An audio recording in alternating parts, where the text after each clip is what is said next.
Mi nombre es Diego Repeto y a continuación les presento la experiencia número 1 de laboratorio, de la asignatura de transferencia de calor con el profesor Luis Fuenzalía. En esta analizamos la distribución de temperatura en aletas. Como en todo laboratorio, antes de comenzar debemos conocer la teoría que está detrás de él. Como estamos trabajando con aletas, debemos saber qué es lo que hacen las aletas y cómo cumplen esta función. Bueno, las aletas tienen como finalidad disipar calor de una superficie caliente hacia el ambiente por medio de convección. La ecuación que explica este fenómeno se presenta aquí, donde H es el coeficiente de convección en unidades de watt dividido metro cuadrado por Kelvin. El área superficial corresponde al área superficial de la aleta expuesta a convección, y esta diferencia de temperatura es entre la temperatura en la superficie de la aleta y la temperatura ambiente. Nosotros durante el laboratorio vamos a analizar la temperatura de la superficie de la aleta por medio de 7 termocuplas ubicados sobre ella. Otra cosa que debemos conocer es la ecuación de aleta. Acá les presento la ecuación de aleta como una ecuación diferencial ordinaria. Y definimos el exceso de temperatura como la diferencia entre la temperatura de la superficie de la aleta con la temperatura en el ambiente, y el coeficiente A como la raíz del coeficiente de convección multiplicado por el perímetro y dividido por el coeficiente de conducción del material de la aleta por el área. Estamos trabajando con una aleta de cobre cuyas dimensiones son 30 centímetros de largo y un diámetro de 6,3 milímetros.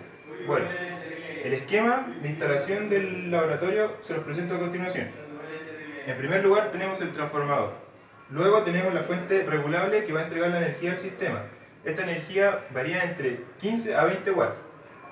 Se conecta con un multímetro, que es el que nos permite leer el valor del voltaje de cada termocupla, y este multímetro se une a la fuente, a la caja selectora de termocupla, el cual ir variando aquí. Vamos a ir eligiendo las distintas termocuplas desde la base hacia la punta.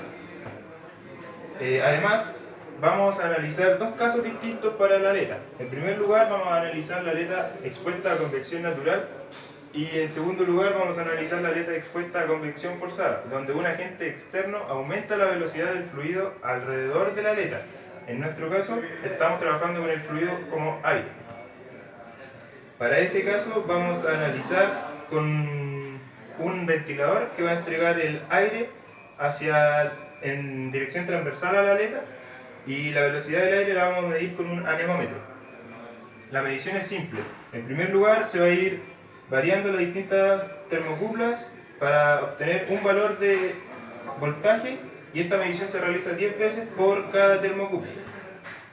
Los valores se van a registrar y yo los tengo registrados en una tabla, la cual les presento a continuación. En primer lugar tenemos la tabla para los valores de convección natural, y en segundo lugar tenemos la tabla para los valores de convección forzada. En la primera columna están las distintas termocuplas, de la 1 a la número 7. En la segunda columna el valor promedio del voltaje de las 10 mediciones. En la tercera columna tenemos el exceso de temperatura en la superficie de la aleta para las distintas posiciones. Y en la última tenemos la temperatura real de la termocupla, ya que en el exceso de temperatura tendríamos que sumarle la temperatura ambiente para obtener la temperatura real. El esquema es lo mismo para la convección forzada. Luego, para el análisis de estos datos, tenemos que encontrar la solución a la ecuación de aleta que les presenté con anterioridad. Para eso necesitamos ponernos dos condiciones de borde, y nosotros nos ubicamos en el caso de aleta con la punta aislada, la cual tiene como condición especial que la derivada de la ecuación de exceso de temperatura en el punto L, que sería la punta, tiene que ser igual a 0.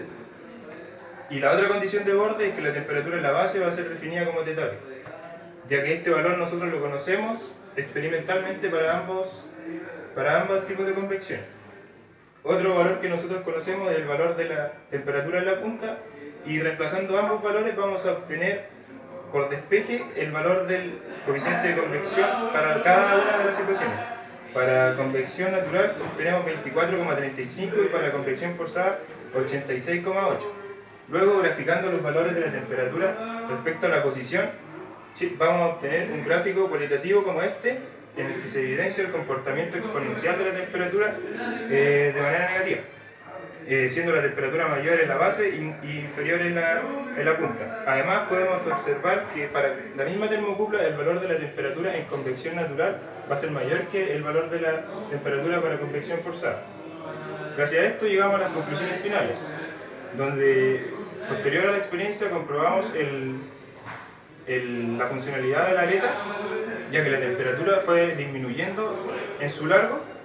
Otra conclusión que obtuvimos del laboratorio es que el valor del coeficiente de convección para convección forzada va a ser mayor que para convección natural. Esto se debe al aumento en la velocidad del fluido alrededor de la aleta gracias al ventilador. Y otras conclusiones que podemos obtener son respecto a cómo está formada la aleta, ya sea por el material, ya que la conductividad afecta la disipación de calor. A mayor conductividad, mayor disipación. El número de aletas también afecta, a mayor número de aletas, mayor disipación. La geometría también afecta, pero hacer cambio en este sentido puede aumentar los costos y traer consigo un beneficio no tan atractivo como para hacer ese cambio. Bueno compañeros, eso ha sido todo, nos vemos en otro video de transferencia de calor.